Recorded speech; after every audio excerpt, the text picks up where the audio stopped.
quiero que usted se deleite en esa palabra, el pastoreo celestial. Primera carta a los Tesalonicenses, capítulo 2, del versículo 17 al 20. De pronto a usted le pase como a mí. Al principio yo decía, pero esto como que no dice mucho. Pero cuando usted observe todo lo que dice, es hermoso. Amén. Dice la palabra del Señor: pero vosotros, hermanos, separados de vosotros por un poco de tiempo, de vista, pero no de corazón, tanto más procuramos con mucho deseo verme vuestro rostro, por lo cual quisimos ir a vosotros. ¿Qué dice? Que Él quería ir a vosotros. Yo, Pablo, ciertamente una y otra vez, pero Satanás nos estorbó. ¿Qué pasó? Satanás nos estorbó. ¿Por qué? ¿Cuál es nuestra esperanza o gozo o corona de que me gloríe? ¿No lo sois vosotros delante de nuestro Señor Jesucristo en su venida? Y reitera, vosotros sois nuestra gloria y gozo. Si usted es gloria del Señor, denle un fuerte aplauso al que vive y reina para siempre. Porque esto lo estaba diciendo Él de la iglesia, y usted y yo somos la iglesia del Señor. Nosotros somos para alguien la gloria y el gozo. ¿Sabe que yo siento que ese llamado apostólico que el apóstol Pablo tenía y que tenemos nosotros? Porque yo reflexionaba en esta palabra y yo decía, wow, ¿cómo hace aquel pastor que es pastor de área, que le gustaría estar en todas las iglesias al mismo tiempo? ¿Cómo hace el pastor de zona, que tiene tantas iglesias que atender, tantos líderes, tantas familias? Y me ponía los zapatos y yo decía, ¿cómo hace el pastor satírico con 700 iglesias a nivel mundial? Y ahí me venía la respuesta de parte de Dios: confiar en el pastoreo celestial. En la versión lenguaje actual dice: felices y seguros de nuestro trabajo por ustedes, porque ustedes son nuestro orgullo y alegría. Ayer cuando yo veía los estados de mis hermanos dándole la gloria al Señor por la graduación de María, yo decía, qué bonito, ¿no? Porque la palabra orgullo, sabemos que en la Biblia Reina Valera no aparece de una forma buena, de una forma sana. Pero el lenguaje actual habla de que gloria es orgullo. Esa es la traducción de gloria. Ustedes son mi gloria, ustedes son mi orgullo y mi alegría. ¿Será que nosotros estamos siendo el orgullo y la alegría para nuestras autoridades? Para nuestros pastores, para nuestros mentores, para nuestros líderes. Es tremendo lo que nosotros podemos analizar en estas cortas líneas. Y me gozo en el Señor, porque en cada vez que nosotros hablamos de paternidad, no deja de compararse nuestra vida con la paternidad que nosotros tuvimos que experimentar. Siempre lo he dicho, aquella persona que no tuvo un padre presente, un padre amoroso, un padre que lo cuidara como se le hace difícil conectarse con el Padre Celestial. Pero si nosotros tenemos a nuestro Padre terrenal que ha cumplido, que ha suplido, será más fácil conectarnos con Él, mas no será imposible para aquellos que no lo tuvieran, porque Él se manifestará de una forma diferente. ¿Cuántos dicen gloria a Dios? Él se manifestará de formas muy especiales. ¿Y cuántos han sentido esa paternidad presente? Amén. En momentos de angustia, en momentos de necesidad, en momentos de cualquier falencia, Él, como nuestro Padre Celestial, viene a nosotros. Pero mientras usted aprende a conectarse con el Padre Celestial, Dios deja autoridades espirituales que nos van a enseñar a confiar en Dios. Por eso necesitamos cada día aferrarnos más a Él. Amén. En esta despedida, tal cual como el Señor me lo decía, en esta despedida vemos que el apóstol Pablo estaba analizando que su ausencia no era voluntaria. Él no estaba separado de ellos porque Él quisiera. Por Él se hubiese mantenido allí. Recuerda que la iglesia de Tesalónica nació en Hechos capítulo 17. ¿Cuántos recuerdan el pasaje de Hechos 17? ¡Wow! Tremendo. Para los que de pronto no han leído y no tienen bien claro el pasaje, en Hechos capítulo 17, Pablo fue llevado al Areópago. El Areópago era como una montaña que le habían aplanado una parte, la punta de la montaña, y allá se iban los grandes filósofos, valga la redundancia, a filosofar. Y cuando Pablo empezó a hablar de la resurrección, creían que era un Dios, y de Jesucristo creían que era otro Dios. Entonces le dijeron: ¡ah! ¿Qué nueva doctrina nos trae este? Vamos a llevarlo al Areópago y allá él nos contará de esta nueva doctrina. Cosa que usted y yo ya sabemos, que la resurrección no es una doctrina. La resurrección es la consumación del Señor en la cruz del Calvario. Porque si Cristo no resucitó, en vano hemos creído nosotros. Si Cristo no resucitó, en vano estamos nosotros predicando el Evangelio. Si Cristo no resucitó, entonces en vano es todo lo que nosotros predicamos. ¿Sí me hago entender? Él sentía un gran afecto. Y ayer lo recordaba en la película de La Cabaña. Esa palabra la repite en varias oportunidades. Soy muy afecto por ti. Tengo un gran afecto para ti. Y yo decía: wow, que Dios nos diga que tiene gran afecto. Y ese afecto tenemos que desarrollarlo cada uno de nosotros para con nuestros hermanos. Porque no todos tienen el mismo nivel de conexión con Dios. No todos tienen el mismo nivel de autoridad o más que autoridad, de sensibilidad al Espíritu Santo. Pero nosotros somos los encargados de mostrar que ese amor sí se puede llevar, que ese amor sí se puede lograr, que ese amor sí puede conectar. Y aunque no estemos presentes en el cuerpo, el Espíritu sí lo va a estar. Yo creo que eso merece un gloria a Dios. En esta despedida, el apóstol Pablo dice que su ausencia no era voluntaria. En el versículo 17, 18 dice: por lo cual quisimos ir a vosotros, yo Pablo, ciertamente una y otra vez, pero Satanás nos estorbó. Este estorbo crea en el apóstol Pablo un sentimiento más que de ausencia, sino de falta de poder cumplir con la paternidad que él había asumido para él. ¿Sabe usted cuántas veces dice el apóstol Pablo en la palabra: porque yo lo engendré en mis prisiones? ¿Sabe usted cuánto dice el apóstol Pablo? Porque yo los he cuidado como la nodriza. Porque yo los amé entrañablemente. O sea, desde las entrañas. Las que somos madres sabemos que un hijo se cae. ¿Y qué siente uno? Uno siente como que algo se le remueve por dentro. Ese es el amor entrañable, desde las entrañas. Amén. Entonces podíamos decir que él no quería separarse de ellos por el temor a que ellos se sintieran huérfanos. Bienvenidos. Dice la palabra que él es el padre de los huérfanos. Y ya vamos a ver algunos textos bien importantes. Cuando el Señor le hizo el llamado al apóstol Pablo, acompáñame por favor a Hechos capítulo 9. Yo creo que todos nos sabemos de memoria ese pasaje bíblico, ¿verdad?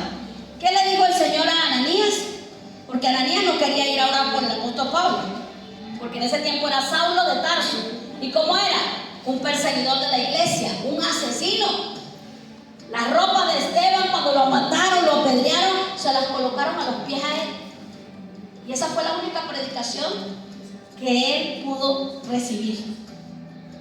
Una predicación en el Espíritu. Porque dijo Esteban, cuando estaba siendo muerto, apedreado: veo los cielos abiertos y al Hijo del Hombre. Esa palabra quedó en la mente de Pablo. Y él quería enseñar a todo el mundo a que amara a ese Dios, a ese Hijo de Dios, realmente. Pero ¿qué sucedía? La mala fama que tenía era muy ruda, ¿no? Era brutal, dicen por ahí. Era muy rudo lo que se decía de él, y era que lo hacía. Sin embargo, el Señor en Hechos capítulo 9 le dice que vaya y ore por él, a Ananías. ¿Por qué? Porque le dice: porque instrumento me es útil. ¿A qué le estaba hablando? A que todo lo que él predicara, todo lo que él hiciera, iba a tener una trascendencia, iba a tener una profundidad, iba a tener un legado que siempre se iba a ir transmitiendo. Cuando el Señor le dijo, porque instrumento me es útil para ir a los reyes, a los gentiles, a la casa de Israel.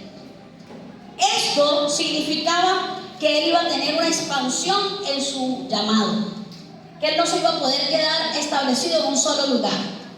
¿Usted me dice amén? Amén. Entonces lo estaba preparando porque tenía que estar presto para predicarle a los reyes, a los gentiles y a la casa de Israel. Pero ¿cuál era la afán, la ausencia que él sentía para que ellos no se sintieran huérfanos? Y allí yo hice una investigación que quiero compartir con ustedes. Primero, la palabra nos habla de que cuando el Señor Jesucristo se iba al cielo, dijo, yo me voy, pero le dejo al Consolador, al Espíritu Santo, no a Saulo de Tarso. Diga conmigo, le dejó al Espíritu Santo, no a Saulo de Tarso.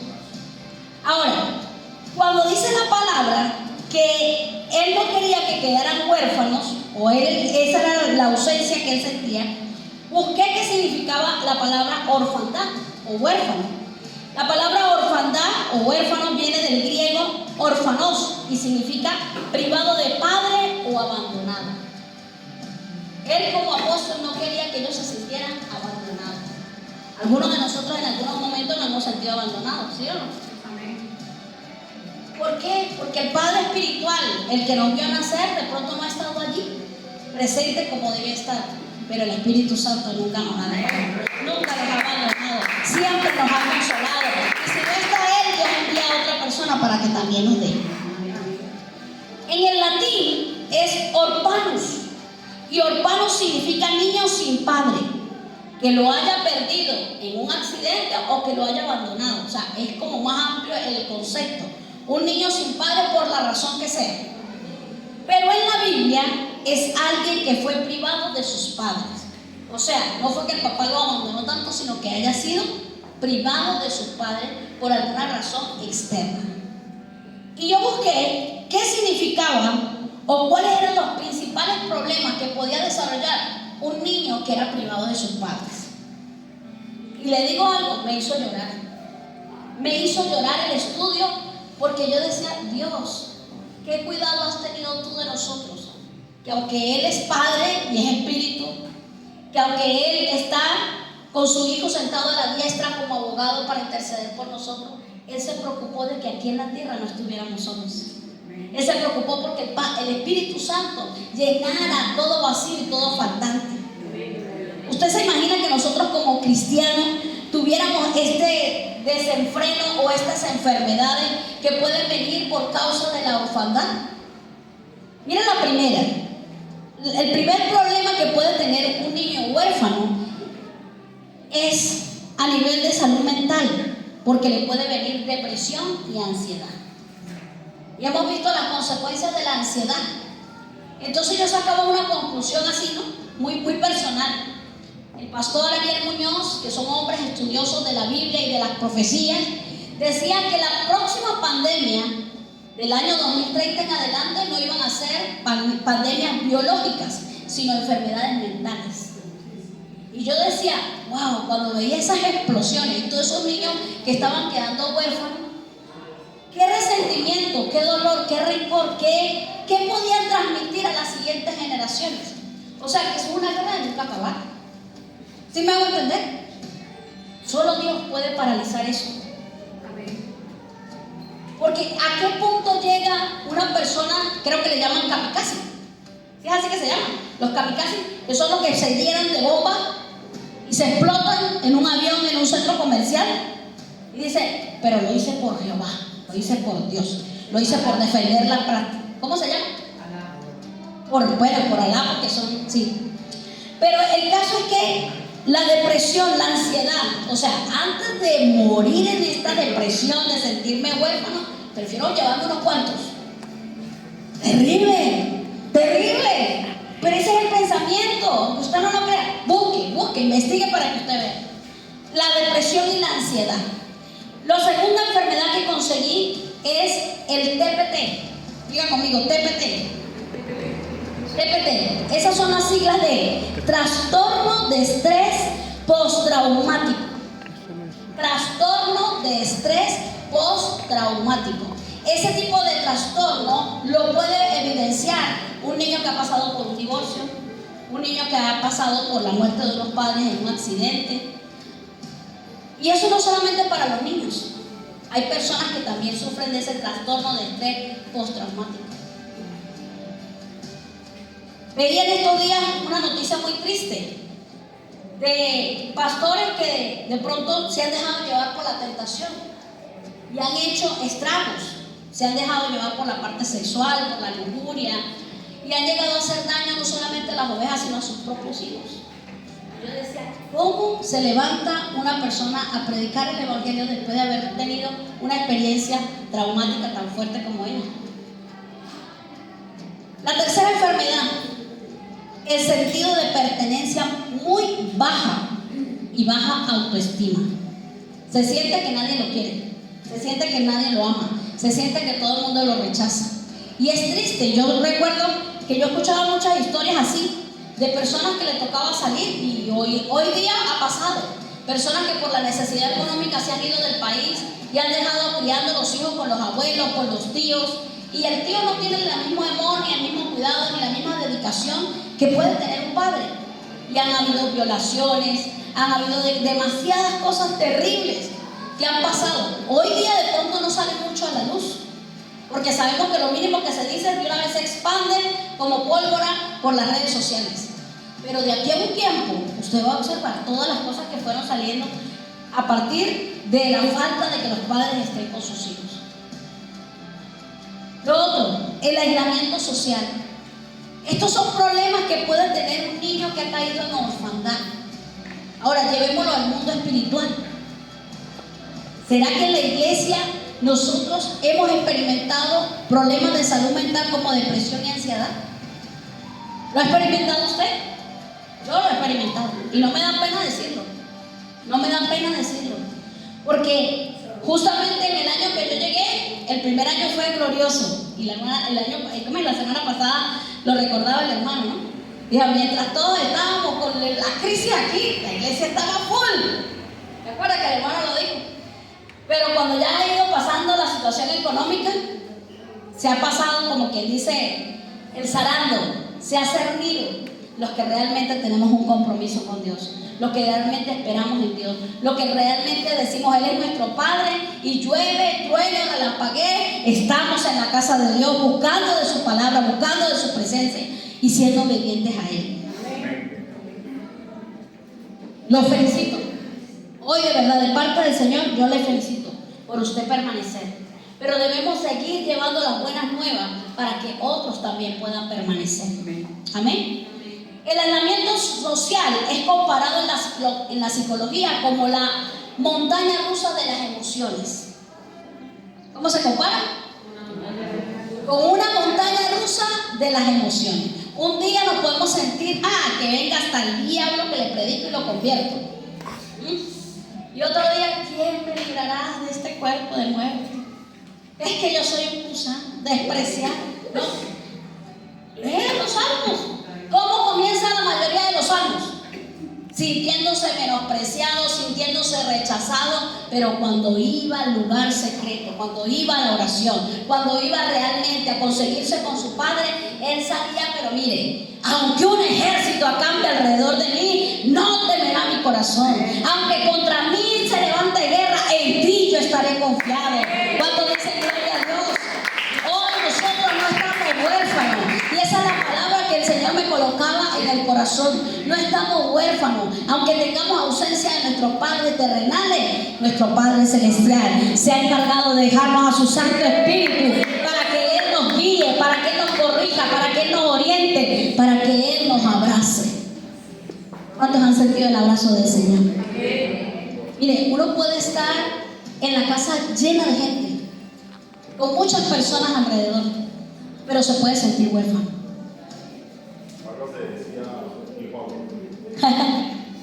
Imagínense. ¿Cuánto les ha pasado que su casa puede estar llena de gente, pero usted se siente solo? Y el único que trae el consuelo es el Señor. Quiero regalarle algunos textos bíblicos únicos que le van a servir a usted en esos momentos donde usted tenga ataques de ansiedad, donde usted se pueda sentir deprimido, donde usted pueda sentir que tiene el TPT pero a punto de colapsar, donde usted se pueda sentir aislado socialmente, usted se va a apropiar de esta palabra. Amén. Y la primera promesa que quiero regalarles en esta mañana, el Salmo 68:5. No lo voy a leer yo, lo va a leer usted, porque es su Padre Celestial diciéndole a usted. Dígame amén. Salmo 68:5. Cuando lo tenga me lo lee con voz de trompeta, por favor. A la cuenta de 3. 1, 2, 3. Padre de huérfanos y defensor de la viuda es Dios en su santa morada. O sea que aunque Él está en su santa morada, Él es el Padre de los huérfanos y es el defensor de las viudas. Deuteronomio 18:10. Y esto me impacta porque muchas veces nosotros mismos nos sentimos tan despreciados por la sociedad, tan desamparados, que se nos olvidan estas promesas. Mira lo que dice Deuteronomio 18:10. No se ha hallado en ti quien haga pasar a su hijo o a su hija por el fuego, ni quien practique adivinación, ni agorero, ni sortílego, ni hechicero. A ver, ¿será que dije el versículo mal? 10:18. Que lo copió usted. ¿Dije yo 18:10? Yo fui yo. La dislexia me traicionó. Es 10:18. Que hace justicia huérfano. No, eso usted tiene que leerlo con ánimo, con alegría, con gozo. Amén. Dice, el que hace justicia al huérfano y a la viuda que ama también al extranjero, dándole pan y vestido. Quiere decir que la viuda, el extranjero, el huérfano, están protegidos por el Señor. Salmo capítulo 10, versículo 14. Repito por si acaso. Salmo capítulo 10, versículo 14. Gloria a ti, Señor. ¿Quieren? Tú lo has visto, porque miras el trabajo y la vejación para dar la recompensa con tu mano. A ti se escoge, te acoge el desvalido. Tú eres el amparo del huérfano. Y el que ninguno de nosotros podemos olvidar, el que nunca debemos tener en poco, porque en algún momento nos va a pasar. Yo quisiera decirle que los padres son eternos, pero ni los padres físicos ni los padres espirituales son eternos. Pero el Señor nos promete en el Salmo 27:10. Ese sí no lo sabemos todo de memoria, ¿verdad? ¿Qué dice el Salmo 27:10? Aunque tu padre y tu madre te dejaren, Jehová con todo te recogerá. Amén. Amén. Tómelo para usted en primera persona. Ahora, ¿qué debe ser la iglesia para evitar estos descontroles emocionales? Y aquí viene el consejo para usted y para mí. Porque nosotros debemos estar conscientes de que nosotros no estamos para estar aquí encerrados en estas cuatro paredes. Que nosotros estamos enviados para ganar a toda Michelena para Cristo. Mire, hermano, todo lo que se ha levantado para que no se siga haciendo los servicios en el rodeo, yo decía, Dios debe tener gente hermosa por salvar y por formar en ese lugar. Se nos abre una puerta, se nos cierra otra, pero lo importante es que usted y yo sepamos que cada semana debemos apuntar a ir a hacer labor social, en ir y llevar una palabra de aliento a otros que no conocen. De pronto entre nosotros mismos, está bien una visita o una palabra de aliento, pero usted ya tiene conexión con el Padre. Usted ya tiene la vida eterna, usted ya tiene con quién deleitarse en leer la palabra, pero aquellos no la conocen. Por eso necesitamos, mire, hermano, son tantos los lugares que yo quisiera alcanzar, porque veo la necesidad, pero yo sola no puedo. Usted necesita, como centro cristiano, como hijo de Dios, hacerse responsable también de ganar un alma para Cristo. Ahorita el 27, ya el Señor me confirmó que tenemos programados esos bautizos. Van a ser los primeros bautizos que vamos a hacer un día domingo, porque ya terminaron la gente de voladores, el discipulado. Yo, hermano Milton, ya terminaron las personas de voladores su discipulado. Tenemos otras 2 personas que ya están viniendo a la iglesia, que están a punto de terminar. Y hay otras que de pronto estaban rezagadas, pero que ahí el Señor ha ido activando. ¿Ok? ¿Qué quiero decirle con esto? Que esas personas luego necesitan seguirse formando, necesitan irse visitando. Por eso he hecho el empeño. Y usted no se imagina el esfuerzo que ha sido para poder tener el transporte. Porque no lo está comprando la iglesia, lo estoy comprando yo, con lo que me ayuda a mis hijos, me ayuda a mi esposo, para yo poder movilizarme. Porque a veces saco la cuenta entre semanas, entre una cosa y otra, y es mucho lo que se gasta en transporte público o en mototaxi, que es lo que más nos movilizamos. Como centro cristiano, le voy a dar esta hermosa palabra, porque sé que usted y yo están involucrados. ¿Cuántos están involucrados en ganar a Michelena para Cristo? En primer lugar, Centro Cristiano levanta líderes que son autónomos, responsables y trascendentes. Si usted no nace, no está esa llama ardiendo en usted, preocúpese. Diga, yo soy un líder responsable, autónomo, pero trascendente. No independiente. No independiente, le aclaro. Una cosa es ser trascendente y otra cosa es ser independiente. Dios no quiere la independencia, porque el que se quiso independizar fue el diablo. Y por eso yo me volveré como Dios y me sentaré en el trono de Dios y haré. Y ahí es donde viene el orgullo malo, porque me creo mejor que los demás. Cuando hablamos de formar líderes que sean responsables, autónomos y trascendentes, es que estén bajo cobertura, que puedan rendir resultados, que puedan rendir siempre informes de lo que están haciendo.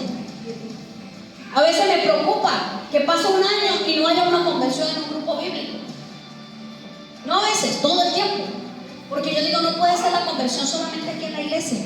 Estamos saliendo a hacer trabajo social en los liceos, en la escuela de los abuelos, en la escuela de niños especiales. Miren, es tan tremendo lo que ocurrió.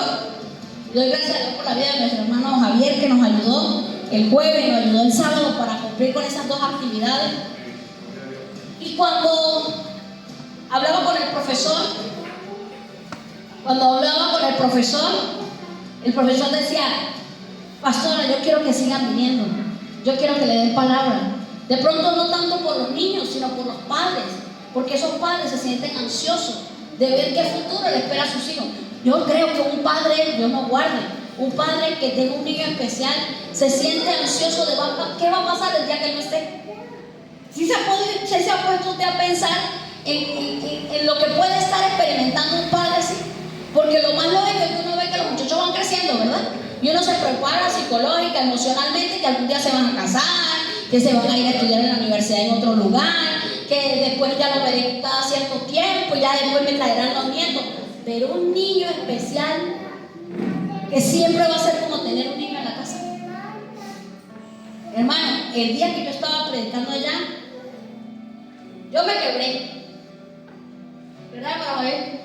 Yo me quebré porque fue algo demasiado fuerte lo que el Espíritu Santo hizo conmigo al ver ya gente que se ve como más de 30, 40 años con su condición, ¿verdad? Y como niños, cómo les enseñaban a hacer las danzas. Y yo decía, Dios mío, usted sabe, para coordinar que ellos puedan hacer todo aquello, su parte motora, su parte mental. Y Dios me trajo a memoria un episodio de mi vida muy triste.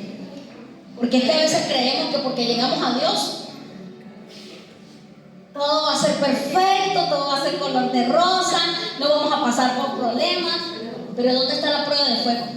¿Dónde están las marcas que tienen que quedar en nosotros? El apóstol Pablo decía, en mi cuerpo llevo las marcas del Señor Jesucristo.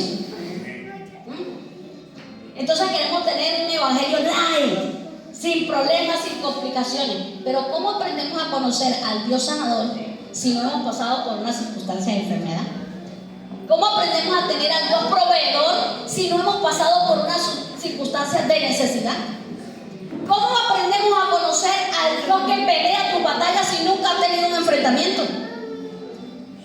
Y para usted de contar, por eso Él se muestra con tantos nombres, de acuerdo a lo que usted necesite de Él en el momento. Y Y tenía yo apenas como 6 meses yendo a la iglesia. Mi hijo tenía 4 años, el menor. Y por falta de padre, con 4 años, él me cayó en el PTP. Él me cayó en el TPT. ¿Qué le dije que era el TPT? Trastorno de estrés postraumático. Y yo dije, lo voy a contar, porque la humanidad tiene que saber que en estos procesos es donde conocemos a Dios realmente. En ese proceso de estrés postraumático, el papá venía cada 3 o 4 meses.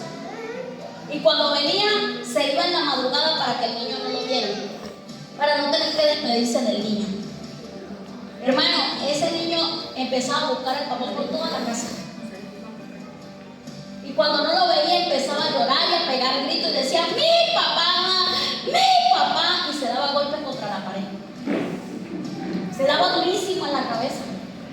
Mi mamá, para no verlo llorar y desesperado de esa manera, lo dejaba ir a jugar. Y ese día jugó toda la mañana, llegó sudado, y mi mamá no se dio cuenta cuando él entró a la casa y abrió la nevera. Y apenas abrió la nevera, el ojo se le quedó así, recto. El brazo, la pierna, todo su medio cuerpo quedó paralizado. Empezar el proceso de ir a un neurólogo a que le analizaran qué era lo que había afectado, qué era lo que había pasado. Era un caso muy difícil. Que un niño tan pequeño sufriera una parálisis facial, pero a los días ya le costaba mover hasta la pierna, le costaba hasta mover el brazo. Pero detrás de todo eso, Dios tiene el control. Detrás de todo eso, Dios quería darme una lección. Cuando lo llevé al neurólogo me dijo, tiene que empezar a hacer terapias, tiene que empezar a inyectarle esteroides, porque el problema cuando le hicieron la tomografía era que tenía un nervio inflamado detrás de la oreja. Y ese nervio tocaba toda la parte del medio de su cuerpo. Para desinflamar ese nervio había que ponerle esteroides, y los esteroides le caían mal con el reflujo, se le inyectaba y el niño inmediatamente vomitaba. Miren, hermano, fueron 15 días. 15 días que yo sentía que me iba a volver loca. No podía trabajar porque tenía que estarlo llevando a la terapia, tenía que estarlo llevando al médico, tenía que estarlo haciéndole el tratamiento. El niño lo veía y la gente lo veía, ese no se va a salvar. Él quedó el puro huesito forrado con piel. Y cuando le daba el dolor, él mismo levantaba la pierna y me decía, mamá, inyécteme, que me duele. Y yo sabía que inyectarlo era lo mismo que vomitar, era lo mismo que ese niño caía. No quería ni comer. Y yo llegué un día y le dije al Señor, Señor, no aguanto más verlo así. Antes de que él siga con este dolor y este sufrimiento, yo prefiero que te lo lleves. Se lo entregué a él.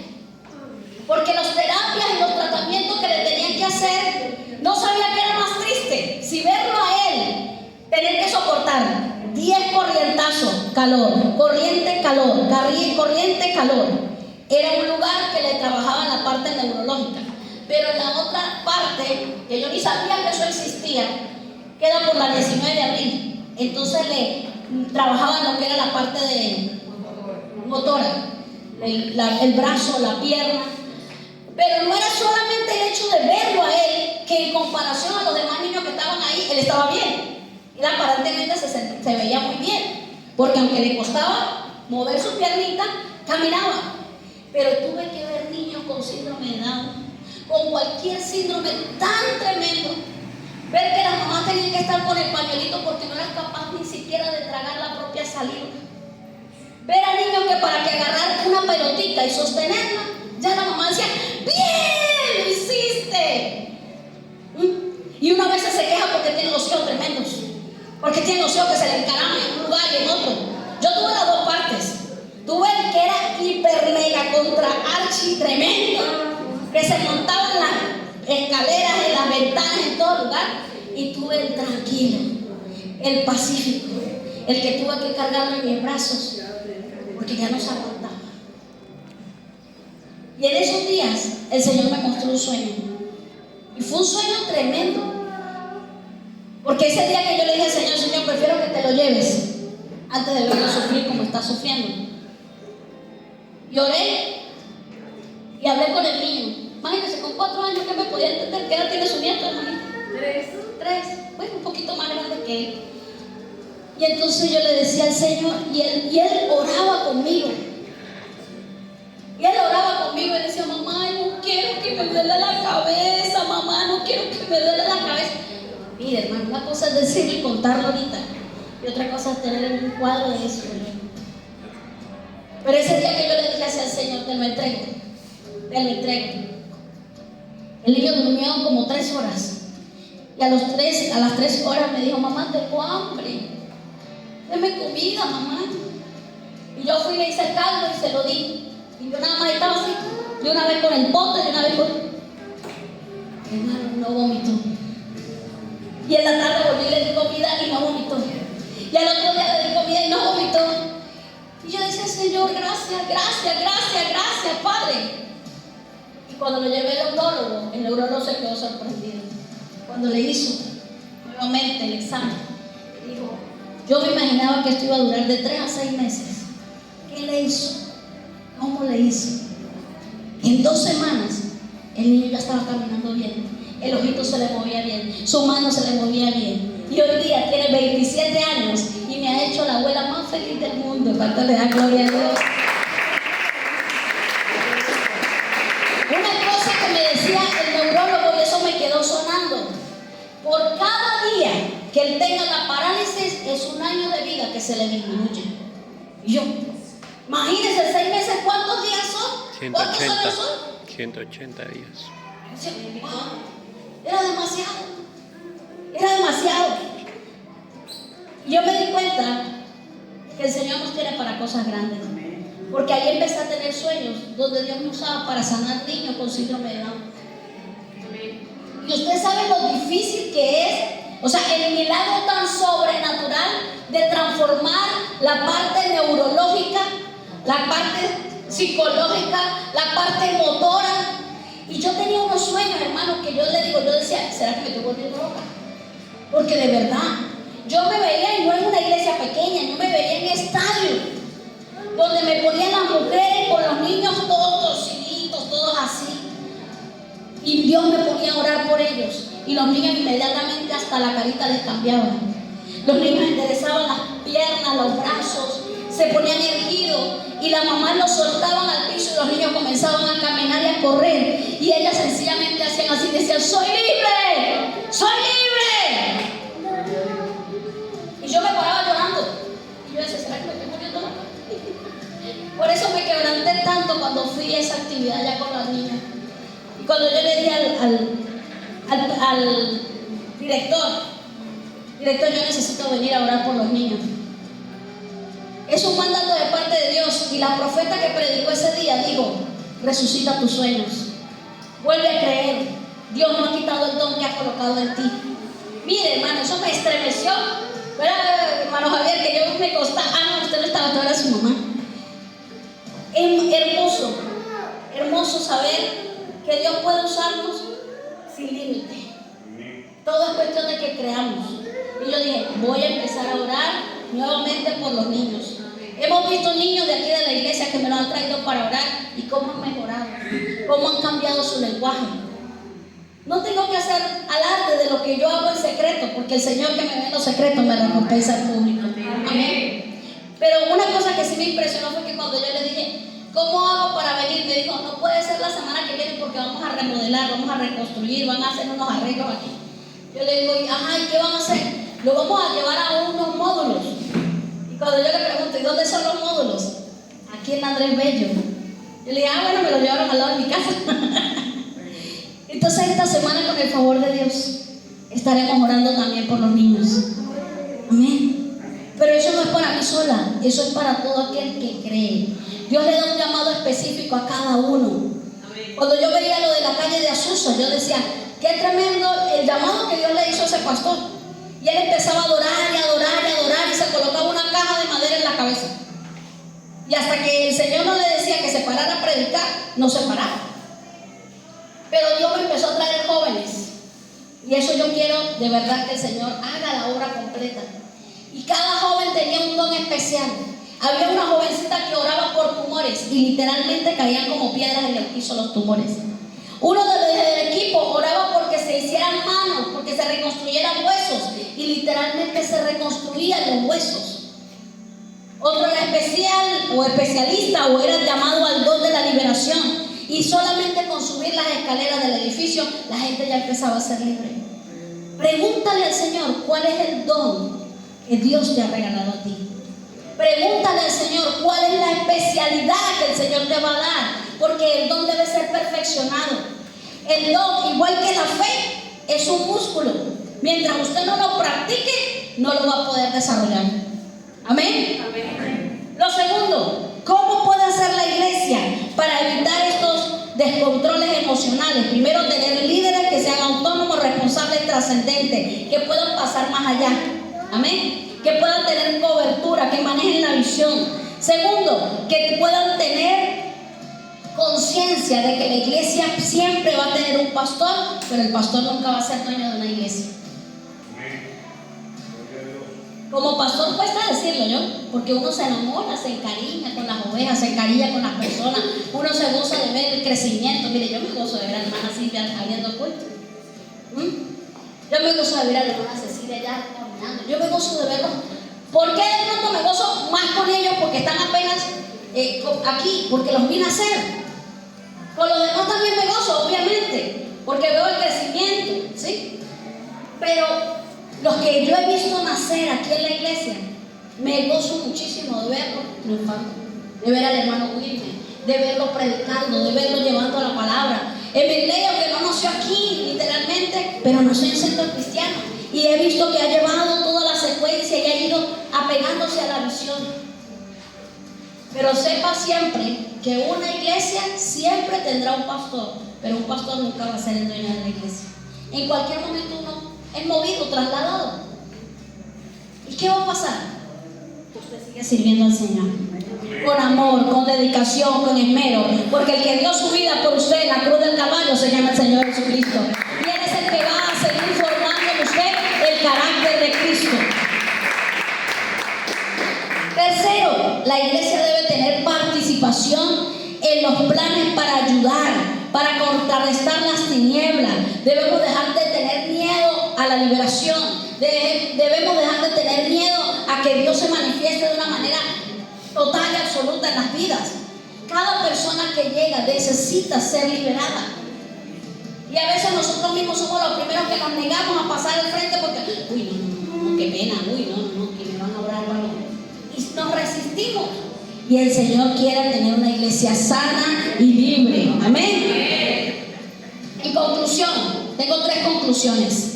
La primera, el apóstol Pablo está haciendo un lamento por su ausencia en el versículo 17, porque él sufría por no poder verlos y él sufría por no poder caminar con ellos.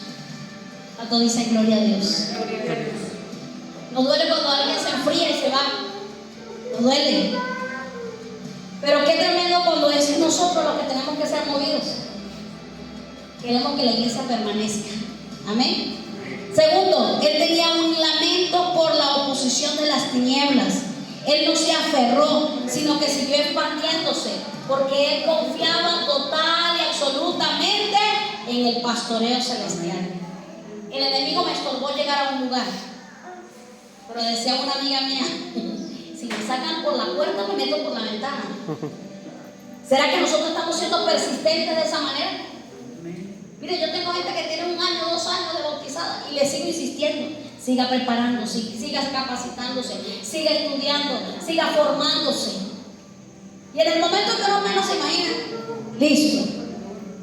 A veces me da tristeza porque Dios los llama con amor.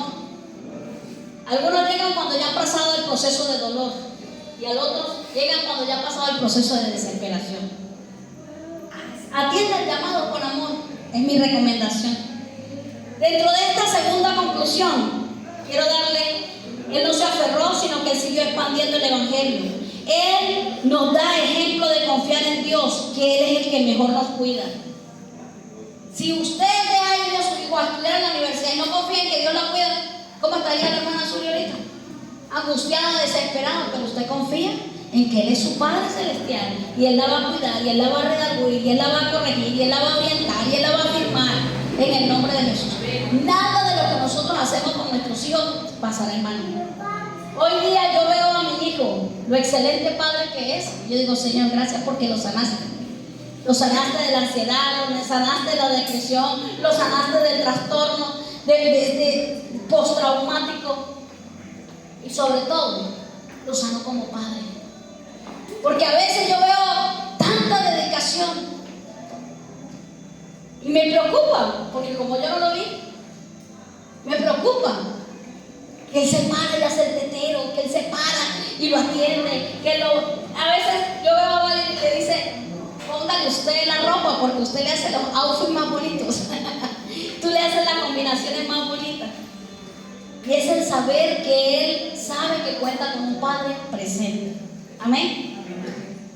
Y tercera conclusión, Él evita que la represión del espíritu de Apocalipsis, que pueda estar oprimiendo a aquellas personas, Él evita la represión del espíritu que aparece en Apocalipsis.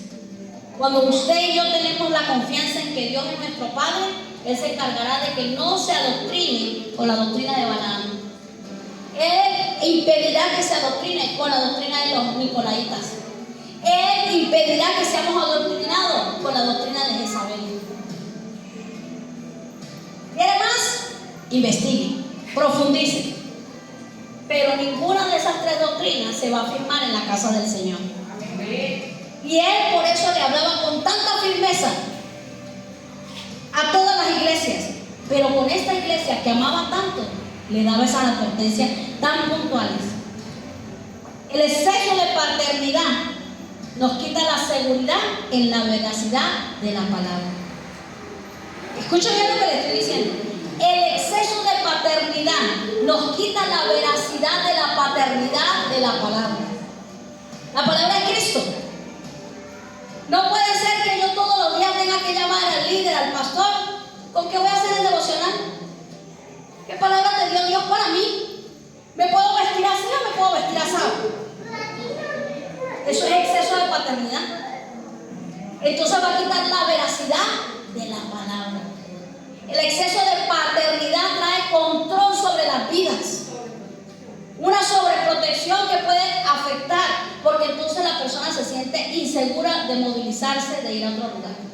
Mira, hermano, yo estaba tan tranquila y tan confiada de que mis hijos sabían quién era Dios, quién era su Padre y cuál era la doctrina que nosotros profesábamos.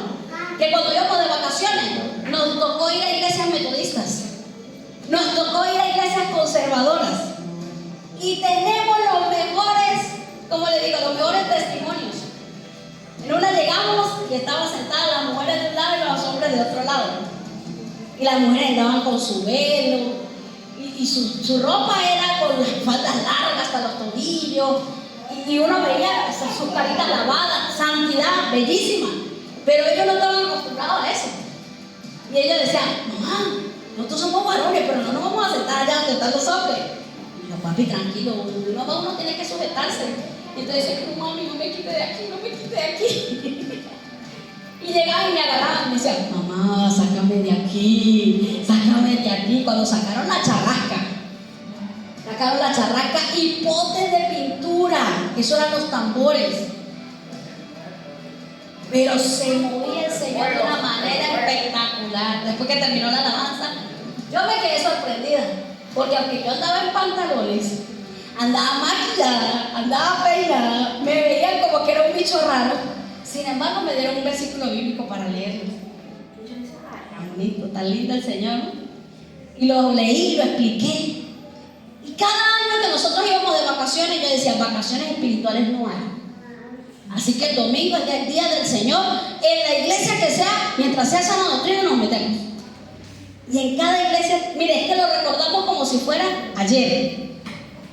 Resulta que la persona que me había invitado a esa iglesia me dijo, mi hermano va a otra iglesia que queda en el centro, si quiere vamos para allá. Y los muchachos, sí, mami, vamos. Y cuando llegamos a la iglesia, todo lo contrario, ¿no? La cantante, la adoradora, Era así toda churquita, muy parecía a la hermana Elvis, pero en pantalones. La batería estaba encapsulada así, y eso era una fiesta. Y de paso estaban celebrando el Día del Niño. Y les dieron unos cotillones, y mire, qué rico que la pasamos. Y decía, ay mamá, pero es que es tan diferente una iglesia de la otra. Y dije, pero en las dos está el Señor. En las dos se está escuchando la palabra. Y las dos palabras eran necesarias que las escucháramos nosotros. ¿Y qué hacen ellos ahorita? Así estén de vacaciones, así se hayan acostado tarde, vamos para la iglesia. Usted es responsable de crear esa paternidad espiritual, no suya, sino directamente con Dios. Colóquese en pie, por favor. Nunca he querido, ni me he preocupado por ser una persona controladora en la iglesia.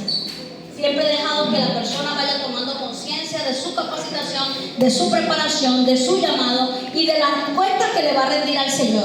Amén. Que me toca corregir a ratos. Como última conclusión, Él tiene un aliento de gozo. Hoy yo le bendigo y le digo, dele el aliento de gozo a su pastor Edwin, a su pastor Omar Uribe, a su pastor Santirio. ¿Sabe cómo hacía mi oración? Señor, que un buen día en la oración tú le digas Centro Cristiano Michelena al pastor Santirio y diga, yo quiero ir a verlo, yo quiero ir a conocerlo. Esa ha sido mi oración. Pero yo sé que mientras él no venga, aquí están nuestras autoridades. Y cuando ellos vienen y observan cuál es el llamado de cada uno.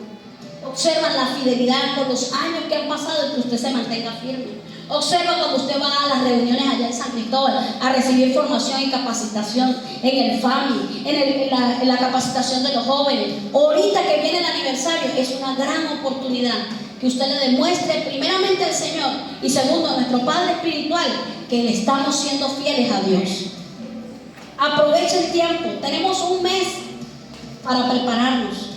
Tenemos para el 11, no, ya estamos a 20, menos de un mes. Tenemos como 20 días para prepararnos y estar en esa escuela bíblica. Los hombres de Dios que están siendo enviados vienen con una palabra fresca, una palabra viva, una palabra que nos va a proyectar en los próximos años. Así que colóquese en pie. Y yo quisiera que usted, como padre de familia, los que son padres de familia, busque a su familia. Y los que no son padres de familia, igualmente, acérquese a alguien y dígale, tenemos un Padre Celestial.